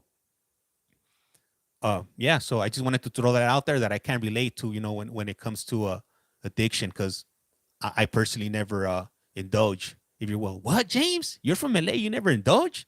It be like that sometimes. You know, I was that friend that my boys would tell me, like, here, hit it, and I'm like, nah, I'm straight, my boy. Nah, you could pass it. Like, damn, you're not gonna have a good time. Hey, that's cool then. I guess I'll be bored right here in the corner all by myself. And you know, I've seen like the devastation that it's you know, caused, you know, with individuals, their families, and you know, it's all bad, if you will. Let me see here. She's going into rehab. Oh, so that explains the chargers. What up, Becky? Hey, Becky, have you checked out the little icons? I've been working on those little icons. You know, I just noticed that you got the subscription, so I appreciate you guys. You guys are signed up for the subscription. I've been adding little icons and whatnot, so you guys could go ahead and drop in the chat, if you will. Let me see. It leads to a lot of places, you know, addiction. You know, jails, hospitals, and ultimately 6 feet deep. Yeah. So right now that you guys got me, so you guys have any questions for me, you feel free to ask, and I'll go ahead and ask. I'll go ahead and answer them to the best of my abilities. And once they start, then you guys will see right here the Zoom workplace application, or it'll switch on its own. And for those of you that want to find my other social media platforms, I conveniently added @CollectCallFrom. That is, you just type that in. You could either type that in on Google or YT, and everything will come up. You'll be able to track me down. Or if you want to make it a lot easier, you could just go ahead and go to my profile, and all the links are there. I mean, I can't make any easier than that, if you will. Let me see. Let me see here. Hey, shout out to everybody. Where's everybody tuning in from? I know I got a lot of people from the UK in here, and from Canada, New Zealand, and whatnot. Let's see. Let's get those flags going. Let's go ahead and get a collect call roll call going on. It took my dad's to the grave. Yeah, I've seen that. Let's see, who do we got in here? Who do we got? Let's see. So you're on YT now? Yeah, I'm on everything right now. Let me see. We got Colorado, Minnesota, Michigan, North Carolina, Texas, Kentucky, Michigan, Virginia Beach, Las Cruces, Nuevo Mexico. Yeah, I heard they're gonna change the name of Nuevo Mexico to New America. How do you guys feel about that? We got Australia, we got Hanford, California, Colorado, Washington State, exciting Ohio. We got Scotland, Virginia, Britain, Great Britain, Colorado, UK, Arizona, Washington State, Dallas, Texas, Tennessee, Scotland, Massachusetts. Okay, that's what I stopped off right there. Let me see what else we got over here. And here, Australia, lots of Colorado, Michigan, Washington. Let me see. I got 34 years to life sentence in 2015.